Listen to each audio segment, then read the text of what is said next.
Salam damai sejahtera bagi Bapak Ibu Saudara sekalian, dimanapun saudara berada. Kiranya kasih karunia dari Tuhan beserta dengan saudara sekalian. Saudara, mari buka Alkitabmu di dalam Lukas pasal 1 ayat 26 sampai 37. Saudara, hari ini saya akan melanjutkan renungan kita mengenai mengapa Tuhan menjadi manusia. Minggu lalu saudara, saya sudah memberikan alasan pertama mengapa Tuhan menjadi manusia adalah karena Tuhan mengasihi kita. Yohanes 3 ayat 16. Tuhan tahu saudara kalau kita tidak bisa menyelamatkan diri kita dari belenggu dosa dan kita menjadi hamba dosa. Itulah sebabnya Tuhan yang kita panggil sebagai Bapa mengutus anaknya Yesus Kristus untuk menjadi manusia, hidup sebagai manusia pada umumnya dengan satu misi, yaitu untuk menebus kita dan melepaskan kita dari belenggu dosa. Dan cara kita lepas dari belenggu dosa adalah dengan menerima dan percaya kepada Yesus Kristus sebagai Tuhan dan juru selamat di dalam hidup kita. Itulah sebabnya saudara, Rasul Paulus berkata, sebab jika kamu mengaku dengan mulutmu bahwa Yesus adalah Tuhan dan percaya dengan hatimu dalam hatimu bahwa Allah telah membangkitkan dia dari antara orang mati, maka kamu akan diselamatkan. Karena dengan hati orang percaya dan dibenarkan, dan dengan mulut orang mengaku dan diselamatkan. Roma pasal yang ke-10 ayat 9 sampai 10. Jika kita percaya bahwa Yesus adalah Tuhan dan juru selamat, itulah iman terbesar yang akan menyelamatkan kita dari dosa. Iman yang besar bukanlah iman yang bisa memindahkan gunung, tetapi iman yang mengaku, menerima, dan percaya bahwa Yesus Kristus adalah Tuhan dan Juru Selamat dunia. Mengapa Tuhan menjadi manusia? Sekarang kita masuk ke alasan yang kedua. Mari saudara perhatikan Alkitabmu di dalam Ibrani pasal 9 ayat 22 yang berbunyi demikian. Dan hampir segala sesuatu disucikan menurut hukum Taurat dengan darah. Dan tanpa penumpahan darah tidak ada pengampunan. Alasan kedua, mengapa Tuhan menjadi manusia adalah karena cara inilah yang telah ditetapkan oleh Tuhan. Karena inilah cara yang ditetapkan oleh Tuhan untuk menyelamatkan saudara dan saya. Di dalam kitab Perjanjian Lama, kita melihat bagaimana Tuhan menetapkan bahwa setiap orang yang berbuat dosa dan ingin diampuni dosanya, maka orang itu harus mempersembahkan korban berupa domba sebagai jalan pendamaian bagi dosa orang tersebut. Ada binatang yang dikorbankan untuk pengampunan dosa di dalam peribadah orang Perjanjian Lama. Bahkan saudara, ketika Adam dan Hawa jatuh ke dalam dosa, maka yang pertama dijadikan korban adalah seekor domba untuk menutupi rasa malu mereka. Kejadian 3 ayat 21 berkata, dan Tuhan Allah membuat pakaian dari kulit binatang untuk manusia dan untuk istrinya itu, lalu mengenakannya kepada mereka. Jadi saudara, ini adalah konsep yang memang sudah menjadi ketetapan Tuhan, bahwa untuk pengampunan dosa ada yang dikorbankan. Di dalam kitab Imamat ada 5 macam korban bakaran. yang disebutkan. Saudara, kalau punya waktu, saudara bisa belajar baca kitab Imamat. Dan saya sebutkan ada 5 macam korban bakaran di dalam kitab Imamat, yaitu ada korban bakaran, ada korban sajian, ada korban keselamatan, ada korban penghapus dosa, ada korban penebus salah. Korban-korban ini adalah ketetapan Tuhan. Ketika umat Tuhan berbuat salah dan dosa, maka mereka harus mempersembahkan korban untuk pengampunan dosa. Tentunya saudara kita bertanya, apakah darah binatang yang dipersembahkan bisa menghapus dosa mereka? Jika bisa, betapa berkhasiat darah binatang yang dikorbankan itu? Bukankah begitu?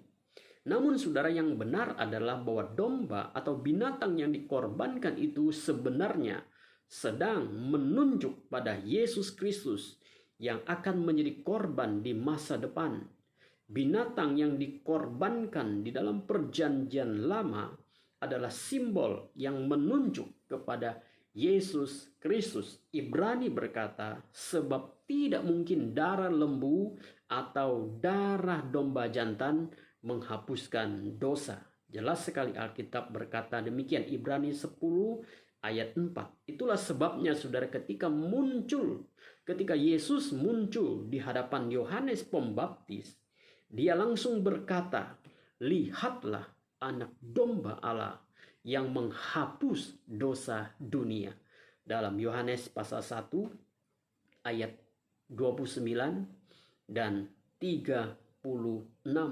Di dalam perjanjian lama, domba dikorbankan bagi orang-orang yang mau dosanya diampuni.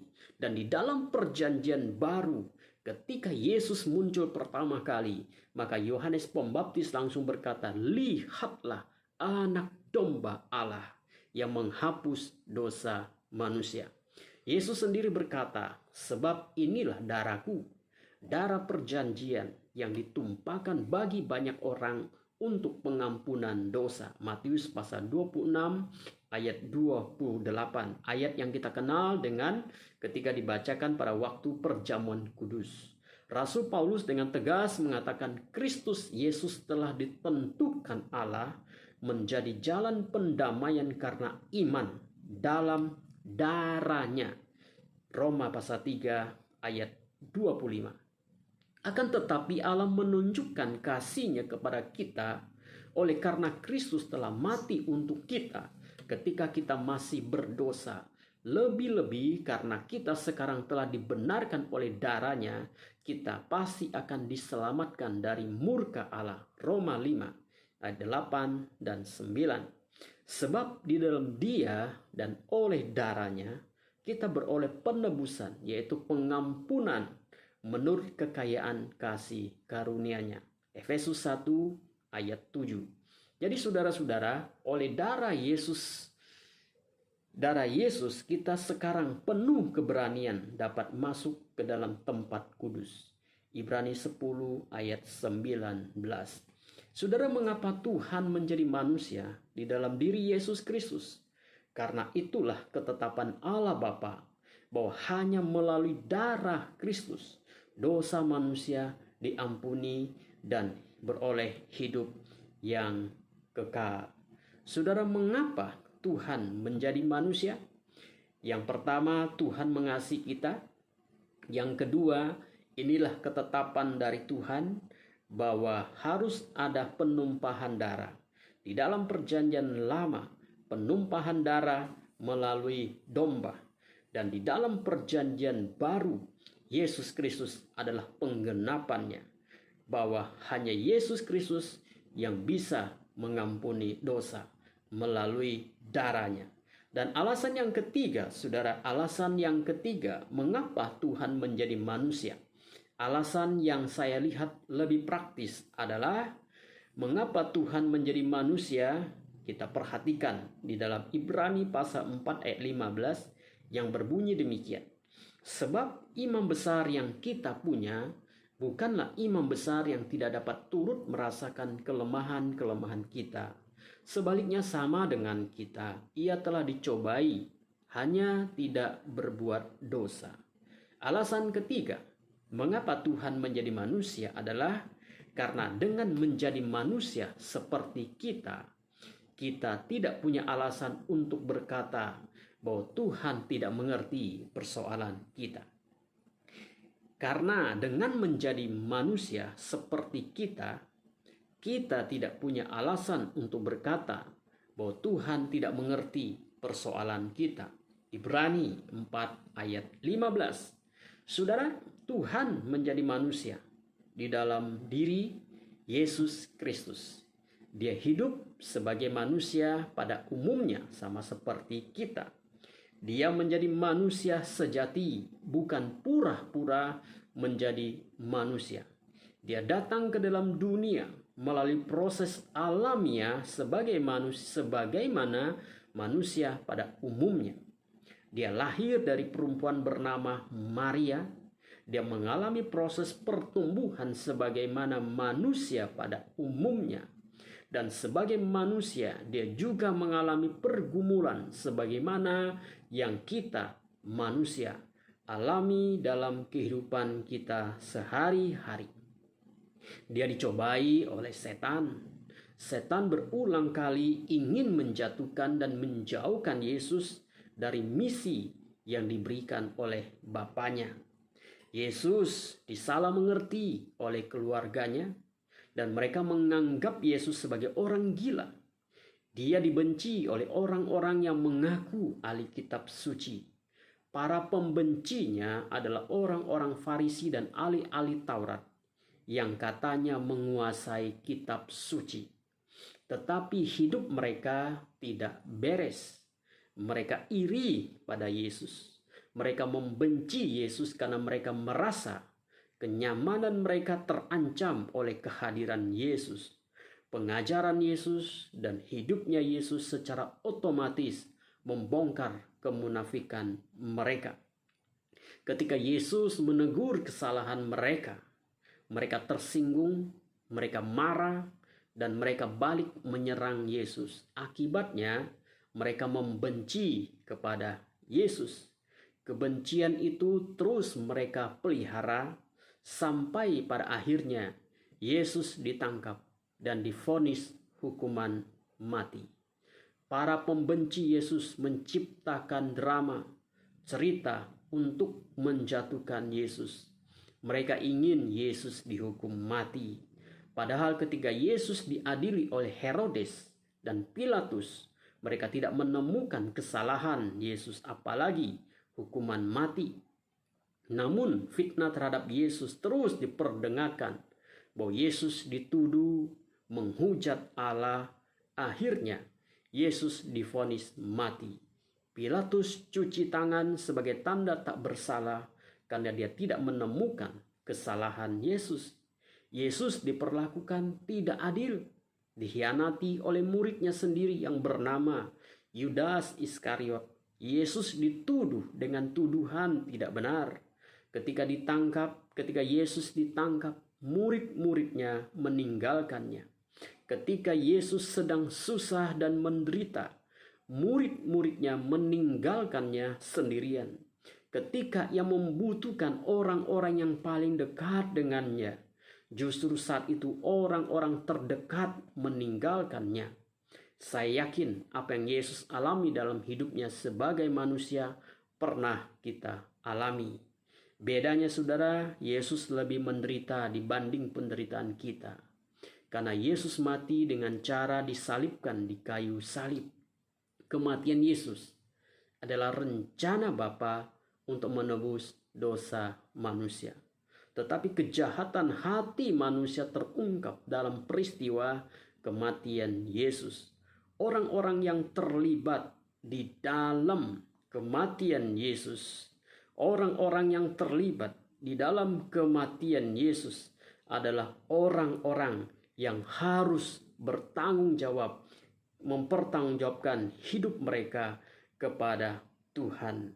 Saudara-saudara yang Tuhan kasihi, mereka yang terlibat dalam peristiwa kematian mengingatkan bahwa ketika dosa menguasai hati manusia, manusia menjadi jahat dan tidak kenal belas kasihan, sekalipun mereka adalah orang-orang yang katanya menghafal kitab suci, yaitu orang-orang Farisi dan ahli-ahli Taurat. Nah, saudara-saudara yang Tuhan kasihi, bukankah kita juga pernah dibenci karena menyatakan kebenaran? Bukankah kita juga sering disalah mengerti oleh orang lain, bahkan oleh anggota keluarga kita sendiri? Bukankah kita juga sering dicobai oleh setan dalam hidup kita? Bukankah kita juga pernah dibenci orang karena kita berani menegur kesalahan mereka dan mereka tidak terima? Bukankah saudara kita juga pernah ditinggalkan oleh semua orang ketika kita sedang susah dan saat-saat itu kita paling membutuhkan mereka? Tetapi karena kita lagi susah, mereka tidak berani muncul dalam kehidupan kita. Bukankah kita juga pernah difitnah? Kita pernah dikhianati. Kita pernah digosipkan macam-macam seperti yang Yesus Tuhan alami. Bukankah kita sering merasa babak belur dengan masalah kehidupan ini? Bukankah kita juga sering merasa tidak sanggup lagi untuk melanjutkan hidup ini karena terasa berat? Namun saudara, di atas pergumulan kita, saya percaya bahwa kita belum pernah sampai mencucurkan darah seperti yang dialami Yesus. Penulis Ibrani mengatakan, dalam pergumulan kamu melawan dosa, kamu belum sampai mencucurkan darah. Ibrani 12 ayat 4. Tuhan menjadi manusia adalah penghiburan terbesar bagi kita. Ketika di dalam hidup ini kita memikul beban kehidupan yang sangat berat, ingatlah bahwa Yesus Tuhan kita pernah menjadi manusia dan mengalami apa yang kita alami. Dan inilah penghiburan terbesar saudara bagi kita, karena kita punya Tuhan yang menjadi manusia sehingga kita punya penghiburan. Dan Tuhan adalah sumber kekuatan kita di dalam kita menjalani hari-hari kita bersama dengan Tuhan. Mengapa Tuhan menjadi manusia? Satu, karena Dia mengasihi kita. Tuhan mengasihi saudara, mengasihi saya. Yang kedua, Tuhan menjadi manusia adalah ketetapan Bapa di surga. Melalui kematian Yesus Kristus mencucurkan darah, itu adalah syarat untuk penebusan dosa. Dan yang ketiga saudara, Tuhan menjadi manusia agar dengan itu semua kita tidak punya alasan untuk berkata bahwa Tuhan tidak mengerti persoalan kita. Karena Dia pernah menjadi manusia. Dia pernah mengalami apa yang juga sering kali kita alami dalam hidup kita. Dan kiranya kita selalu dikuatkan oleh Tuhan untuk berjalan bersama dengan Tuhan sampai Tuhan memanggil kita kembali. Tuhan Yesus memberkati saudara sekalian. Amin. Mari kita berdoa. Bapa di dalam surga, kami bersyukur untuk firman-Mu. Mengapa Tuhan menjadi manusia? Tuhan, terima kasih karena di dalam diri Yesus Kristus kami boleh mengenal Tuhan. Dan Tuhan menjadi manusia di dalam Yesus Kristus, karena itulah cara yang ditetapkan oleh Tuhan untuk penebusan dosa. Dan di dalam Tuhan, dalam diri Yesus Kristus menjadi manusia adalah penghiburan bagi kami. Tuhan, seringkali dalam hidup kami sebagai manusia ada banyak pergumulan, ada banyak kesulitan yang kami hadapi. Tetapi kami boleh melihat kepada Yesus Kristus Tuhan dan teladan hidup kami yang juga pernah menjadi manusia, mengalami apa yang dialami oleh manusia.